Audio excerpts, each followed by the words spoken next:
민족적으로 역사적으로 두 개의 날을 잊어버려서는 안 됩니다.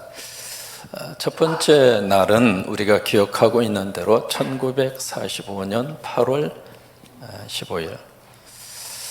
여러분, 이 날이 무슨 날이라고 하는 것을 다 아시죠? 그죠?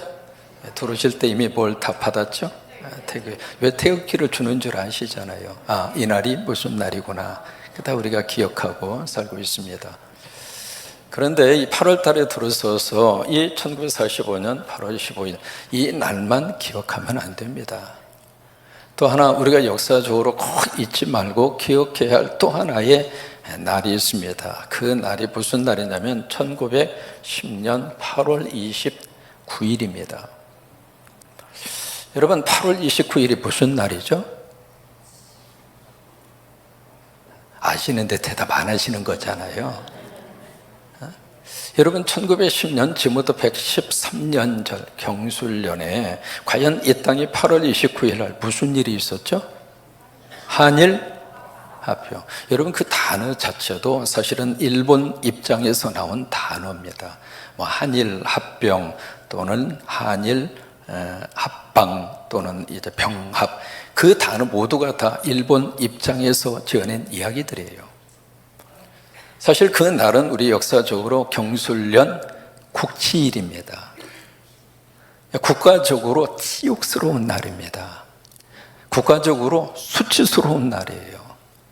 왜냐하면 그날 아시는 것처럼 을사늑약의 주인공이었던 이완용, 그분하고 데라우치라고 하는 그 통감이 바로 이 나라에 와 있었죠. 두 분 사이에 남산에서 하나의 협약에 조인을 합니다. 그 협약의 가장 중요한 골자가 바로 뭐냐면 조선의 모든 주권을 일본에게 넘긴다. 그게 그 조약의 핵심 내용입니다.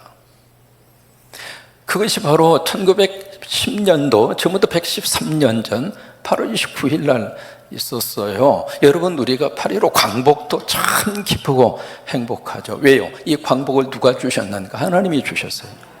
인정하십니까?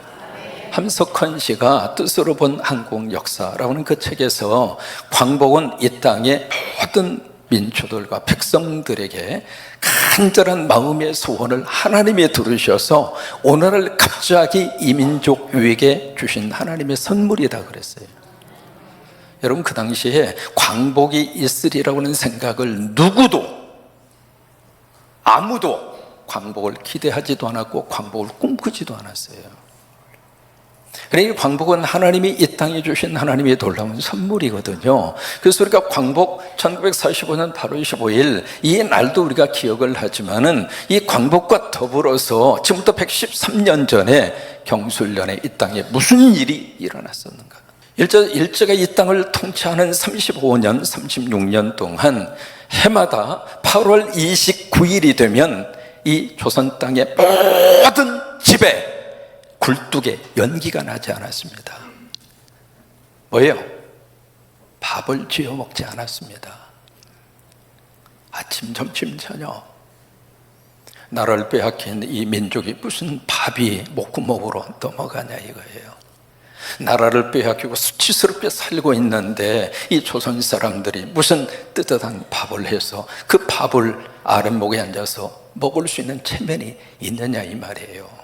그렇게 36년 동안 8월 29일 그 날을 이 조선의 민족들은 잊지 않았습니다.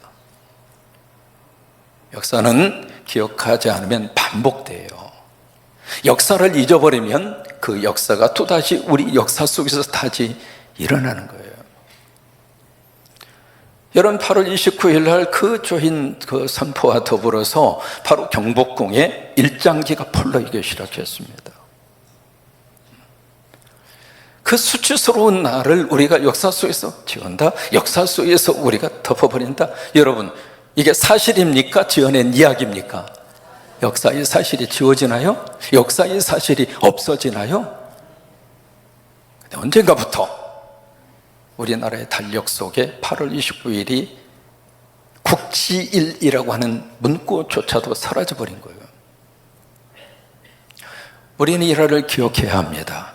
우리는 이 날을 마음속에 새겨야 합니다. 여러분, 같은 날 8월 달에 어떻게 빼앗긴 것과 그리고 되찾은 것이 같은 달 같이 들어있는 거예요. 이게 그 나라에 힘이 없고, 그리고 지도자도 마찬가지고요, 백성들이 정신 차리지 않으면 뺏긴다 이 말이에요. 나라도 뺏기고 주권도 뺏기고 자유도 뺏기고 생존권도 뺏기고 다 뺏겨요.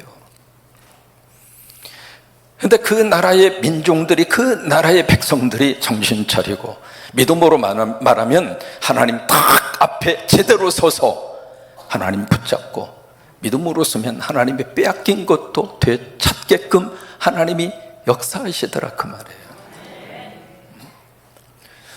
우리 민족이 1910년 8월 29일이 국가적인 수치일이 된 것처럼 유대의 역사 속에서 그들은 두 번에 걸친 하나의 그들의 어떤 그 국치일이 있습니다.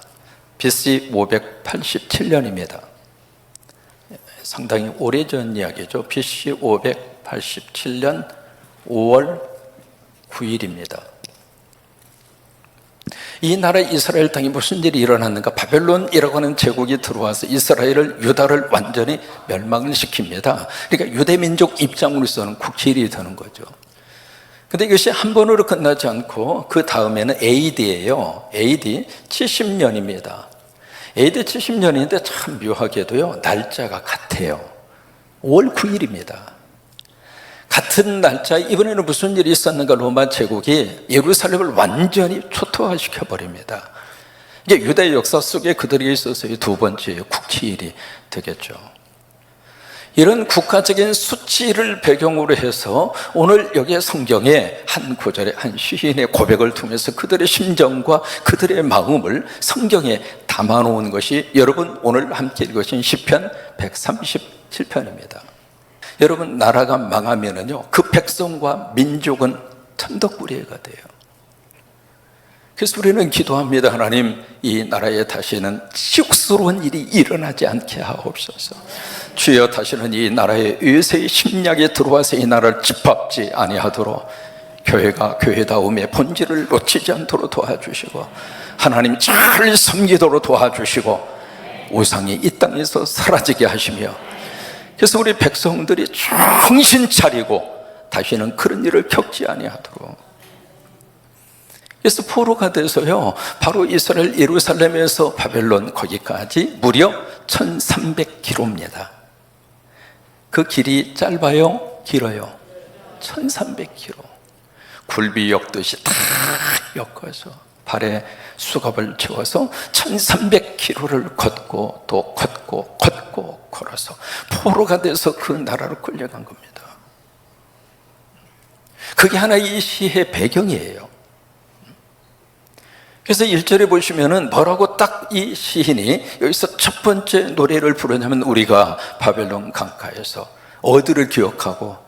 시온을 기억하고. 여러분, 시온이라고 하는 것은 자이온이라고 하는 원래 뜻은 예루살렘 성전에 있는 언덕, 그 언덕을 자이온이라 그래요. 성경에 150번 나오거든요. 근데 이 자이온, 시온이라는 것은 그 언덕을 의미하기도 하지만 예루살렘과 예루살렘 성전, 더 나아가서 자신의 민족에 대한 호칭이에요.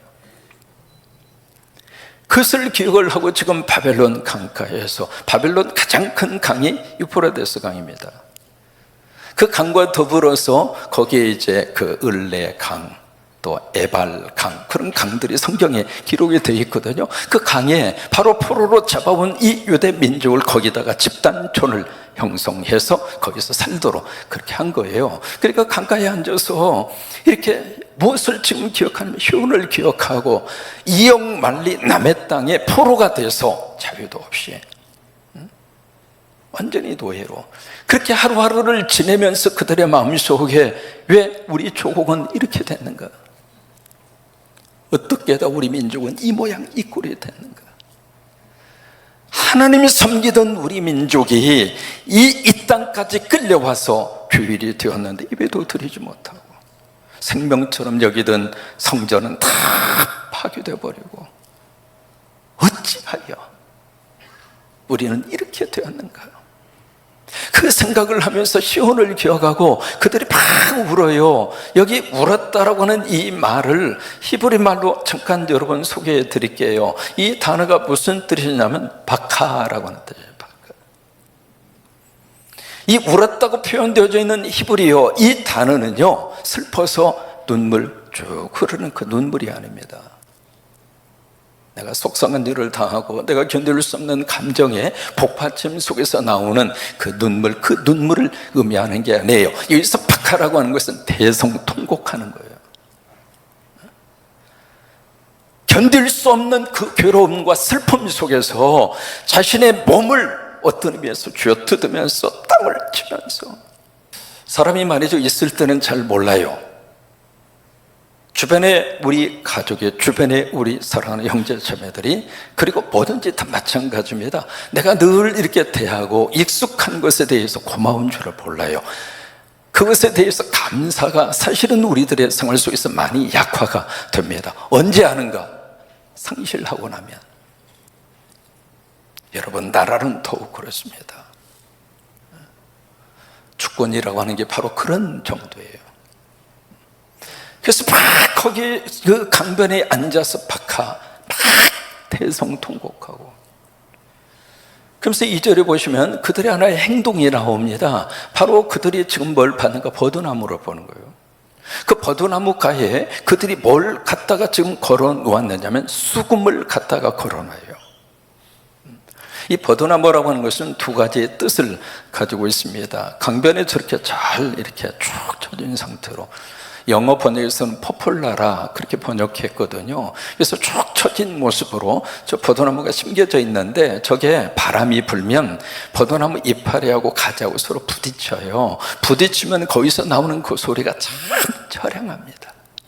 소리 자체가 마치 여러분 아시는 노래 가사 중에 의악새 어떻게 하니? 여러분, 의악새가 새가 아닌 거 아시잖아요. 어떤 사람은 죽으라고 우겨. 의악새가 새라고. 지금도 한 분은 그런 표정이야. 새가 아니라 억새잖아요. 억새를 의악새라 그렇게 표현한 거잖아요. 근데 이 억새풀이 바람이 막 이렇게 불면 서로 자기들끼리 부딪히면서 나오는 소리가 슬피 우는 것처럼 들렸다 이 말이에요. 그렇게 해서 그 노랫말을 쓴 것처럼 여기 버드나무가 그런 의미를 가지고 있는 거예요. 또 하나, 이 버드나무는 바벨론 강가에만 심겨져 있는 것이 아니라 예루살렘, 이스라엘에도 버드나무가 자라요. 고향 땅에서 보던 버드나무가 타향살이 거기에 있는 거예요. 버드나무를 보면서, 야, 우리 고향에도 있는데 가고 싶어도 돌아가지 못하는 그 고향과 자기 조국에 대한 그리움, 그 마음을 여기 버드나무라고 하는 단어 속에다가 딱 집어넣은 거예요. 되게요, 해외에 이렇게 나가면 뭐가 되느냐면 국자가 돼요. 들으실 때 이제 태극기 다 받아들이셨는데, 이게 이 나라를 딱 떠나서 타국에서 태극기를 보죠. 여러분, 어떤 마음이 들 것 같아요? 가슴이 막 뜁니다. 이따 이제 애국가 부를 거거든요. 여러분, 애국가 부를 때 울 거예요? 안 울 거예요? 나 애국가 부르면서 우는 사람 아직 못 봤거든요. 저는 이민자로 살면서 애국가 부르면서 많이 울었어요. 북한 대표단이 LA 지역에 와서 같이 회의를 했어요.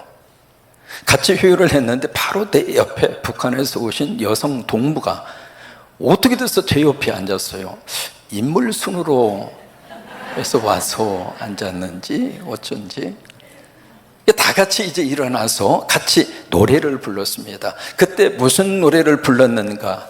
나의 소원은 통일. 그 노래 부르면서 얼마나 울었는지 몰라요.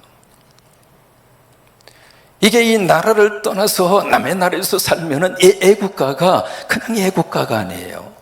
지금 바벨론 강가에서 이 버드나무를 보면서 고향 생각이 나는 거예요. 근데 거기다가 뭘 갖다가 지금 걸어 놓았는가? 수금을 갖다 걸어 놨거든요. 이 수금을 영어로 하프라고 번역했습니다. 성경에 나오는 최초의 악기가 바로 저겁니다.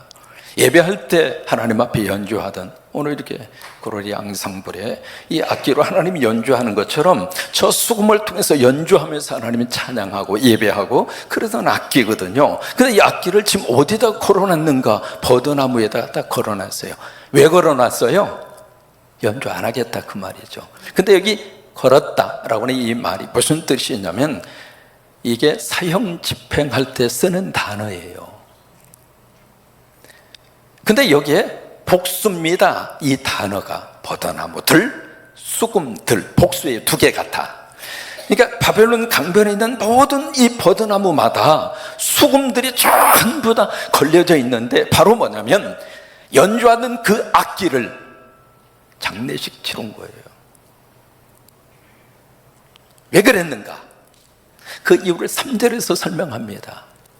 여러분 3절을 보세요. 왜 그런 퍼포먼스를 그들이 하게 됐는가? 3절 크게 있습니다. 시작. 이는 우리를 사로잡은 자가 거기서 우리에게 노래를 청하며 우리를 황폐하게 한 자가 기쁨을 청하고 저희들을 위하여 시온의 노래 중 하나를 노래하라 하며, 이것 때문에 여기 자기들을 포로로 끌어온 이 바벨론 사람들을 두 가지로 설명합니다. 첫째, 우리를 사로잡아온 자. 두 번째, 우리를 황폐하게 한 자. 황폐했다는 이야기는 우리를 괴롭히고 우리를 학대하고 우리를 억압했던 자. 독립을 위해서 많은 민족의 지도자들이 말 그대로 희생하고 가정도 다 포기하고, 여러분 독립을 위해서 있었던 독립운동가들, 그들을 우리는 잊어버리면 안 됩니다. 그 가운데 한 분 여러분 앞에 소개해드리고 싶은 분이 남강 이승훈이라고 하는 그분이에요. 그분에 대해서 조만식 선생님이 뭐라고 평가를 했는가? 이렇게 평가를 합니다. 그는 조선에 태어났고 조선을 위하여 울고 조선을 위하여 웃고 조선을 위하여 죽었다. 그만큼 조선을 사랑했던 분이 남강 이승훈 선생님이라고 하는 거예요. 함석헌 씨는 이렇게 남강 이승훈 선생님에 대해서 평가합니다. 조선에 이런 위인이 있었음을 조선은 아는가 모르는가? 원래 이분이 그 당시 조선의 최고의 갑부였습니다. 성공한 사업가였어요. 그래서 일제시대에 굉장히 부를 축적하고 편하게 살고 있었던 그분인데 1905년에 을사늑약이 조약이 딱 조성이 되면서 외교권을 박탈을 당합니다. 나라 전체가 아주 어수선했죠. 그 속에서 어느 날 이분이 도산 안창우 선생님의 강연을 듣습니다. 그 강연이 바로 뭐냐면 교육진흥이라고 하는 그거예요. 거기에 도산 안창우 선생님이 전국을 다니면서 교육을 통해서 이 백성을 가르치지 않으면 독립은 없다. 그게 이제 안창우 선생님의 주장이었죠. 그 이야기를 이분이 듣고 거기서 큰 도전을 받아요. 나만 위해서 살았는데 이래서는 안 되겠구나. 내 민족을 위하여 살자. 그날 이분이 세 가지를 결심합니다. 첫째로 상투를 자르고 그동안에 애용했던 술과 담배를 그날로 끊어버립니다. 그리고 영적인 교육을 위해서 자라나는 이 신앙의 그 다음 세대가 믿음으로 잘 교육받을 수 있도록 고향 오산에 오산교회를 세웁니다. 그리고 자라나는 이 세대의 젊은이들을 위해서 교육기관 오산학교를 세웁니다. 오산학교 출신 가운데 참 위대한 민족의 지도자들이 많이 나왔죠. 시인 가운데는 김소월 시인, 그분이 이제 오산학교 출신입니다. 화가 가운데는 소를 잘 그리셨던 이중섭 씨, 그분은 오산학교 출신입니다. 그리고 일제시대의 순기 신사참배 문제로 순교를 당하셨던 주기철 목사님, 이게 다 오산학교 출신이에요. 이분이 우리에게 했던 말 가운데 정말 한번 되새고 싶은 말이 있어요. 뭐라고 이분이 이야기했는가 한번 보세요.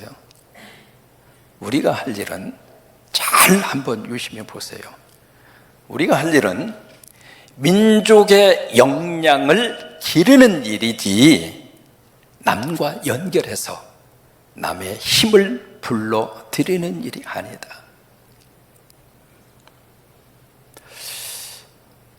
저 남강 이승훈 선생이 했던 저 말을 이 땅의 정치인들은 다시 한번 봐야 할 것입니다. 아니, 저는 여러분도 마찬가지입니다.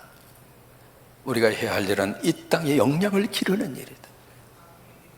남의 힘을 빌려서 나라를 지키고, 남의 힘을 빌려서 경제를 일으키고, 남의 힘을 빌려서 이 나라의 미래를 꿈꾼다고 하는 것은 허상이라 이 말이에요. 그래서 그 다음에 무슨 이야기를 하느냐면, 그 이야기해요. 나는 씨앗이 땅속에 들어가서 무거운 흙을 들치고 올라올 때, 여러분 그렇잖아요. 무거운 흙을, 거기에 돌멩이가 있든 뭐가 있든 그 씨앗이 들치고 올라올 때 제 힘으로 들치지 남의 힘으로 올라오는 것을 본 일이 없다.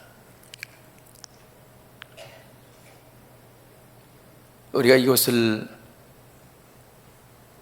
남강 이승훈 선생의 이 말을 한번 깊이 마음속에 새겨야 돼요. 이분이 독립운동을 하다가 독립운동에 굉장히 앞장섰거든요. 거기에 33인 대표가 쭉 그렇게 나오는데 기독교인이 16명입니다. 16명의 기독교인들을 누가 괴합했는가? 남강 이승훈 선생이 16명 지도자를 괴합한 거예요.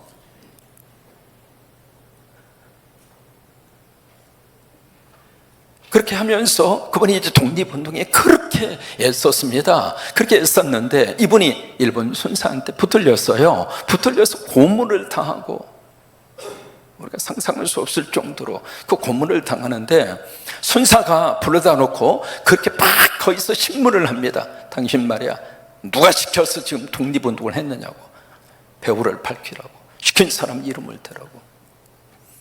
그러니까 남강 이승훈 선생이 그 이야기해요. 누가 시키긴 누가 시켜? 하나님이 시켰지.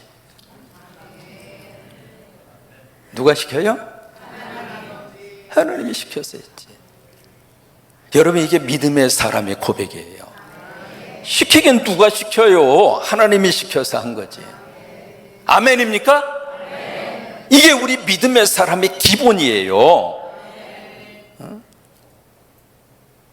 여러분, 결혼도 마찬가지입니다. 결혼 시키긴 누가 시켜? 하나님이 시켜서 아내 만났고 남편 만났고, 이럴 때 옆에서 아멘 해줘야 저녁 찌개가 달라진다니까요. 이 교회에서 제가 이제 목회 활동하고 있습니다마는, 차상영 목사, 당신 누가 시켜서 이 강덕산에서 설교해? 누가 시킨 누가 시켜? 하나님이 시켜서 설교하고 하나님이 시켜서 목회하는 거지. 아멘이죠? 그래야 하나님 눈치 보고 하나님의 뜻을 따라서 목회를 하지. 누가 시켰다고 그러면 그 사람 눈치만 볼 거 아니겠습니까? 여러분, 이게 우리 믿음의 사람의 근거예요. 가브리엘 누가 시켜서 찬양대 하고 계세요? 크게 대답 한번 해봐요. 다시 묻겠습니다. 누가 시켰어요? 하나님이 시켰어요. 우리 성광교회 교인들 모두가 누가 시켜서 지금 이 교회 교인이 됐습니까? 그게 하나님. 오늘 이 예배 시간 누가 시켜서 지금 예배 드리고 있어요? 하나님이. 그래요. 시편 137편. 그들은 하나님이 시켜서 민족을 위하여 울었습니다. 그냥 운 게 아니에요. 여기에 있는 이 단어대로 박하, 대성통곡하면서 우리는 이 나라를 위하여 하나님 앞에 민족을 위한 눈물이 필요합니다. 주여, 이 나라를 도와주시옵소서. 이 나라가 다시는 1910년 8월 29일 같은 치욕 쓰는 날이 다시 오지 아니하도록 성령이 함께 하시고 능력으로 역사하셔서 이 나라 이 민족 가운데 다시는 그런 일이 일어나지 아니하도록 우리가 하나님 앞에서 박하, 하나님 앞에서 박하, 하나님 앞에서 울면서 민족을 위한 눈물을 쏟아낼 때 하나님께서 여러분들의 눈물을 받으시고 이 땅의 광복의 또 다른 통일의 역사까지 하나님이 주시게 될 줄로 믿습니다.